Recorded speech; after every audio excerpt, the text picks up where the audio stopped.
Abbas fresh fresh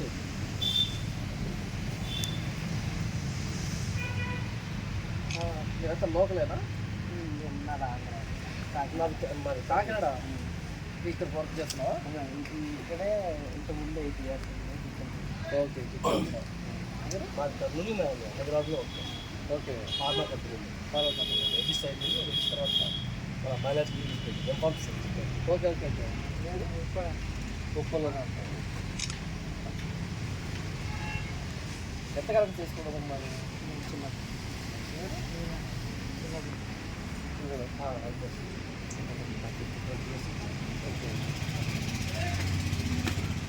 బాప్టిజము అంటే ఏంటంటే పాతి పెట్టడం, ఒక వ్యక్తిని పాతి పెట్టేదాన్ని బాప్టిజం లేదా ముంచడం. అంటే ఇప్పుడు అబ్బాయి ఇంటిని కానీ అంటే ఇంతవరకు మీరు బ్రతుకుల అనేది అపరాధముల చేత పాపముల చేత చచ్చిన వారమై ఉంటున్నారు బైబిల్లో రాయబడింది. అంటే చచ్చిన స్థితి పేరుకేమో బ్రతుకున్నాం, కానీ దేవుడు పరిస్థితి కనుక మనం పాపం చేసినప్పుడు పాపానికి ఉద్దేశం మరణం కాబట్టి చచ్చిపోయిన స్థితిలో ఉన్నాం, ఆత్మీయ స్థితి.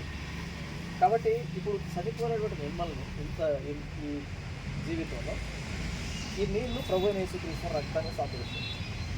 ఈ నీళ్ళగా ఉంచినప్పుడు మిమ్మల్ని పాత పెట్టేసాం. ఇలా తిరిగి లేచినప్పుడు మీరు కొత్త వ్యక్తిగా తిరిగి లేచాం, కొత్త జీవితాన్ని కొత్తగా పుట్టిన శిశువులాగా తిరిగి లేచాం. మన పాపాన్ని ఏసుకున్న వరకు కడిగి వేసుకుంటామని అర్థం. లేదా ఏసుకో ఎలా సమాజం తిరిగి లేకుండా దాన్ని సాధించుకున్నాం పాపం. ఇంతవరకు మీరు లోకంలో ఉన్నారు కదా, ఇంతవరకు మీకున్నటువంటి సోదరులు కానీ లోకంలో మీకున్నటువంటి ఈ లోక ఆశలు కానీ మొక్కలు అవుతుంది. బాప్టిజం తర్వాత ఎందుకంటే ఇంతవరకు మీరు అపవాదికి సంబంధించిన సామ్రాజ్యంలో ఉంటాం. వాడు ఎలా చెప్తే అలా నడుచుకుంటున్నాం అందరూ. అయితే ఎప్పుడైతే నేను పాత జీవితాన్ని ఎదురుపెట్టేసి క్రీస్తులో కొత్త జీవితాన్ని ప్రారంభిస్తున్నా అనగానే ఆ సైన్యం అంతా మనకి అగేన్స్ట్ అవుతుంది. మీ బలహీనతలు దాన్ని చూస్తుంది, మీ బలాలు దాన్ని చూస్తుంది. కాబట్టి ఆ విషయంలో మీకు ఎరవేయడానికి, నేను శోధించడానికి విపరీతంగా వెళ్తాను. అయితే ఈరోజు పోరాటం అయితే ఈరోజు దేవుడు కూడా మనము కాపాడుకుంటూ వస్తుంది. ఆయన కృపనిస్తూ ఎలా సమయోచితంగా సహాయం చేసి బయట తీసుకున్నామో తీసుకుని వస్తుంది. ఈ బాప్టిజం తర్వాత ఇది కొత్త జీవితం. ఇప్పుడు మీ సమస్యని తల్లిదండ్రులకు మధ్య కాకుండా ప్రతిదీ ప్రభువుకి తెలుసుకుంటారు. ప్రతిదీ ప్రార్థన పడితే ప్రభువుకి అప్పు తెలుసుకుంటారు. ఈ కష్టం వచ్చిన ప్రభువే కాదు. ఇప్పుడు ఏంటంటే ప్రభువుని పెళ్లి చేసుకున్నారు ఇక్కడ. ఇక సమస్త ప్రభువే ఉంటుంది. కాబట్టి ఈ బాప్టిజం అనేది ఆజ్ఞ. యేసు ప్రభువు మీకు తీసుకున్న తప్పలేదు. మీరు సర్వలోకానికి వెళ్ళి సర్వసృష్టిని సువార్త కల్పిస్తుంది. నమ్మి బాప్టిజం పొందిన వాడు రక్షించబడతారు, నమ్మని వారికి శిక్ష విధించబడుతుంది. కాబట్టి మీరు ఏం చేస్తున్నారంటే యేసుతో 2000 సంవత్సరాల క్రితం ఆజ్ఞ ప్రకారంగా ఆయన సువార్తను మీరు నమ్మాము అనేది నీళ్ళ ద్వారా సాక్ష్యం ఇస్తున్నారు. ఇప్పుడు నమ్మింది మాకు బయటగా కనబడుతుంది, నీళ్ళ ద్వారా సాక్ష్యం ఇస్తున్నారు. మేము బహిరంగంగా యేసుప్రభువును అంగీకరిస్తున్నాము అని బహిరంగ సాక్ష్యం. యేసుప్రభువును ఎప్పుడు కూడా రహస్యంగా అంగీకరించాలి, బహిరంగంగా అంగీకరించాలి. ఎందుకంటే మనం చేసేది చాలా గొప్ప పని. పాప జీవితాన్ని వదిలిపెట్టుకున్నాం, క్షమించమని పెట్టుకున్నాం. కానీ పాపం చేసినప్పుడు సిగ్గుపడాలి, కానీ పాపాన్ని వదిలిపెట్టాలి సిగ్గుపడలేదు. కాబట్టి యేసు ప్రభు ఇచ్చినటువంటి ఆజ్ఞ ప్రకారంగా మీరు యేసుకున్నాం కానీ బహిరంగంగా సాక్ష్యం ఉండాలని ఈ నెలలో బాప్టిజం ఇస్తున్నాను. నేను ఎందుకు అంటే బాప్టిజం అంటే ఏంటి అనేది వివరించడానికి తప్ప నా భక్తి కనుక మీకు ఏ సంబంధం ఉండదు. నేను కేవలం బాప్టిజం అంటే ఇది అని చెప్పి మీకు ఆ దేవుడికి కనెక్షన్ అంటే మీరు చేసినటువంటి ప్రార్థన మీ పశ్చాత్తాపం ప్రభు అంగీకరించాలి. ఆయన మీకు పశ్చాత్తాపం లేదు. మధ్యలో ఏమన్నంటే నేను బోధించేవాడిని మాత్రం బాప్టిజం ఇచ్చాను మాత్రం. అర్థమవుతుందా? నా ప్రభావం మీ మీద ఉండదు. బాప్టిజం ఉన్నది ఇక్కడ తీసుకోవాలి, అక్కడ తీసుకోవాలి ఏముండదు. నేనులో సమృద్ధి నీళ్ళు ఉండదు, మూర్చబడాలి, అది బాప్టిజం. ఇప్పుడు మీరు తీసుకున్న బాప్టిజం ఉన్నది ఇమ్మర్షన్ బాప్టిజం. ఇమ్మర్షన్ అంటే మూర్చబడడం. ఎందుకంటే బాప్టిజాలు జెండా కింద నడవడాలు, ఇలాంటి కొన్ని జ్ఞాన స్నానాలు ఇలాంటి కొన్ని ఉంటాయి. అవన్నీ వాక్యానుసారం. నీళ్ళు సమృద్ధిగా ఉన్న చోట నేలలో ముంచిన ఏమైనా కలిగి బైబిల్ చెప్పినట్టు. కాబట్టి ఈ బాప్టిజం మీరు తీసుకుంటారు. ఈ సమయంలో పరలోకంలో సంతోషం కలుగుతుంది. ఒక వ్యక్తి మారు మనసు పొంది నేను దేవుని రాజ్యాన్ని చూస్తున్నాను, వేసుకుని నా సంపర్కం అంగీకరిస్తున్నానంటే పరలోక సైన్య సమయం సంతోషపడుతుంది. అది ఈతనే ఎదుర్కొంది. ఎప్పుడైతే బాప్టిజంలో గురించి నేను లేవనెత్తాను, ఈతనే ఎదుర్కొంది. అన్నీ వీటి ప్రభుత్వం ఆయన దేవుడు ప్రతిదీ ఆయన. బాప్తిసం అయిపోయిన మీరు ఏంటంటే క్రమం తప్పుకుంటా అపోస్తలుల బోధ, రొట్టె విరవడం, సహవాసం, ప్రార్థన, ఈ 4 తప్పనిసరిగా ఉంటాయి.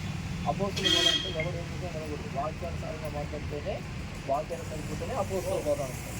లేకపోతే సహవాసం, ఎవరైతే ప్రభు యేసుక్రీస్తు వారిని ప్రాణంగా ప్రేమిస్తుంటారో అలాంటి వారితో సహవాసం, ఎందుకంటే ఇంకా మనం డెవలప్ చేయాలి.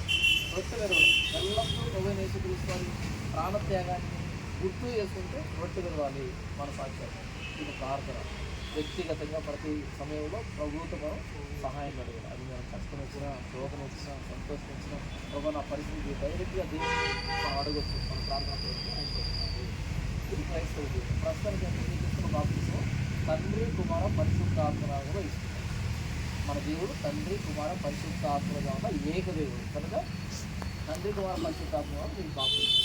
ఈ బాప్తిసం అయిపోయిన వెంటనే మీకు పరిశుద్ధాత్మడు వరంగాను గురించి ఇక మీద కొంచెం మీ మనస్సాక్షి కాకుండా మీకు దేవుడు ఆత్మ తోడై ఉండడం మీకు మీరు అనుభవిస్తున్నారు.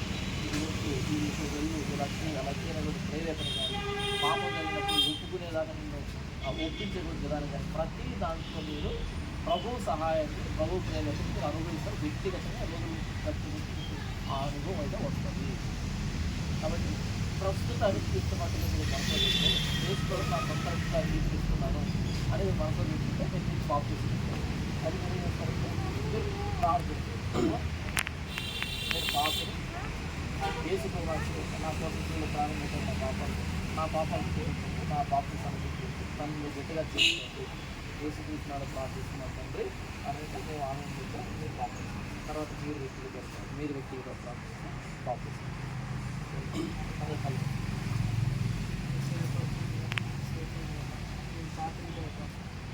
నా పాపాన్ని క్షమించండి ప్రభు. నేను మీరే నిజమైన దేవుడు అని నమ్ముతున్నాను ప్రభు. మీరు నా కోసం శిలువలో పాప క్షమాపణ కోసం శిలువలో రక్తాన్ని చెల్లించారు ప్రభు. నేను నా పాపాన్ని బాప్తిసం తీసుకుంటున్నాను. ఇంకా ఫ్యూచర్లో కూడా పాపాల్లో పడకుండా వాక్యానుసారంగా బతికేయడం సహాయం చేయండి ప్రభు. ఏసై నామములో వేడుకుంటున్నాను. ఆమేన్ ఆమేన్. నేను చెప్పినప్పుడు నేను చెప్పినప్పుడు వేస్తే అలా కిందికి అలా కూర్చుంటే నేను అలా వెనకాలని బయలుదేరుతాను. ఈ బాప్తిసం నుండి తండ్రి కుమార పరిశుద్ధాత్మను వేస్తున్నాను. ఇప్పుడు నువ్వు చేసిన ప్రార్థన మేము ఉన్నటువంటి వ్యక్తులు మర్చిపోతారు, పనులు అందరూ పెట్టారు. ఈ సాక్ష్యానికి అవిధేయుడు కాకుండా ఈ సాక్ష్యాన్ని పట్టుకోలేదు. ఎలాంటి పరిస్థితి వచ్చినా ప్రభువుకి అప్పగించుకున్నాను. ప్రభు నీకు అప్పగించుకున్నాను, నువ్వే నన్ను చివరి దాకా నడిపించట్టు, నువ్వు ఆయనతో నీకు సహవాసం తగ్గించుకోలేదు. నిదానంగా ఆయన గమ్యం వెళ్ళి కానీ గణపతి జ్ఞాపకం ఈ విశ్వాస యాత్రలో ఆత్మీయత. ఓకే, అదే ఈ బాప్తిసాన్ని తండ్రి కుమార పరిశుద్ధాత్మగా ఇస్తాను. కూర్చో.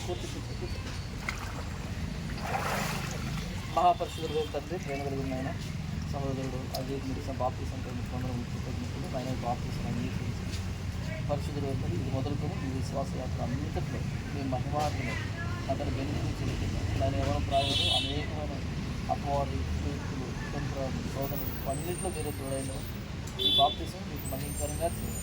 ఈ బిడ్డ మీకు కృపాసన చేయండి. అన్ని పరిస్థితులు తోడైంది ఆయన మరణ పర్యంతం ప్రతి పరిస్థితుల్లో మీ కృపాసన తప్పించి ప్రతి వ్యక్తిలోనూ పనులలో వంశంలో అన్నింటిలో మీరు నడిపించుకుంటున్నాను. ఈ బిడ్డ బాప్తిసం అంగీకరించిన కృతజ్ఞతలు పరిశుద్ధాత్మనే నడిపి ప్రభు యేసు క్రీస్తు చేసుకున్నాము స్తుతించి ప్రార్థించి వేయించున్నాం తండ్రి. ఆమేన్.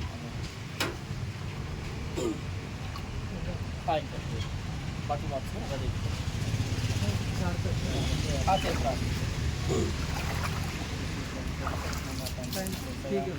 ఎన్నో పాపాలు చేసి ఎన్నో అబద్ధాలు చేసి ఎన్నో పాపాలు బతుకుంటాను నాయన. ఇక మీదటి ఇట్లాంటి బతుకు బతుకంటా మా కోసం మీ ప్రాణాన్ని మా పాపాలు కడగడానికి వదిలేసాయ్యా. అయ్యా మేము ఇక మీదట ఇటువంటి తప్పులు మేము చేయకంట మంచిగా నీ యొక్క నడవడికలో నడవడానికి మాకు సహాయం చేయండి అయ్యా. అయ్యా నీ యొక్క ఆత్మతో మేము కడగబడాలి అంటున్నాను. నీ యొక్క స్పర్శని నేను తెలుసుకోవాలి తండ్రి నాయన. ఏసయ్య నా జీవితకాలం అంతా నేను మీతోనే నడవాలని కోరుకుంటున్నాను అయ్యా. అయ్యా నువ్వు నాతో ఇప్పుడు ఎప్పుడు ఎల్లప్పుడు ఉంటాను నేను నమ్ముతున్నాను అయ్యా. ఈ యొక్క శరీర అనుకూలంగానే బతకంట తండ్రి నాయన. నా యొక్క కుటుంబానికి కూడా నేను ప్రతి ఒక్కరికి స్వస్థత కలిగించేటట్టు నన్ను తీర్చిదిద్దాను తండ్రి నాయన. నేను ఇప్పుడు ఎల్లప్పుడూ నిన్నే పట్టుకుని నీతోనే ఉండాలని కోరుకుంటున్నానయ్యా. నా పాప రోత జీవితాన్ని మొత్తాన్ని వదిలేస్తున్నానయ్యా. నేను ఏదైనా తప్పు చేస్తుంటే నన్ను క్షమించండి అయ్యా. ఇక మీదట నీ యొక్క అడిగిదారుల్లో నడవాలని కోరుకుంటున్నా. యొక్క బాధ్యత తీసుకోవడానికి నాకు సహాయం దయచేయండి అయ్యా. నీకే వందనాలు తెలియజేసుకుంటున్నాను తండ్రి. అన్నయ్య ఇప్పుడు నీకు ఇస్తున్నటువంటి బాప్తిసం అనేది తండ్రి కుమార పరిశుద్ధాత్మ ఆలోచన నువ్వు చేసినటువంటి ప్రార్థన ఒప్పుకోలుకు చివరి దాకా కట్టుబెట్టుతాను. ఎన్ని పరిస్థితులు వచ్చినా ప్రభు నీకు సహాయం చేయాలి. సరే మా బాస్ ఇది చేయాలి. ఆ చెట్టు తీసుకొని నేను చెప్పినప్పుడు దీనికి మోకాలు చెప్పి వెనక్కి వచ్చి మహాపరిశుద్ధులు తండ్రి ప్రేమగలుగుతాను. అబ్బాస్ చేసినటువంటి బాప్తిసం నూతన జరుగుతుంది. నేను అబ్బాస్ పాపలను క్షమించడానికి మీకు వందనాలు. పరిశుద్ధాత్మ దేవుని అనుగ్రహించండి. ఇది మొదలుకొని జీవిత ప్రయాణం అంతటితో ప్రతి పరిస్థితుల్లో మీరే నడిపించండి. మీకు మహిమార్థమైన వ్యక్తులు ఈ బాప్తిసం మీరు అంగీకరించండి. మీ కృపాసలు అప్పగించుకుంటూ ఆయన బాప్తిసం వ్యక్తులు పరిశుద్ధాత్మ దేవుని వరంగాన్ని గురించండి. ఈ విశ్వాసాలంతటిలో ప్రభావం కలిగించి ప్రభు యేసుక్రీస్తు శ్రేష్ఠమైన నామములో స్తుతించి ప్రార్థించి వేడుకొంచున్నాము తండ్రి. ఆమేన్.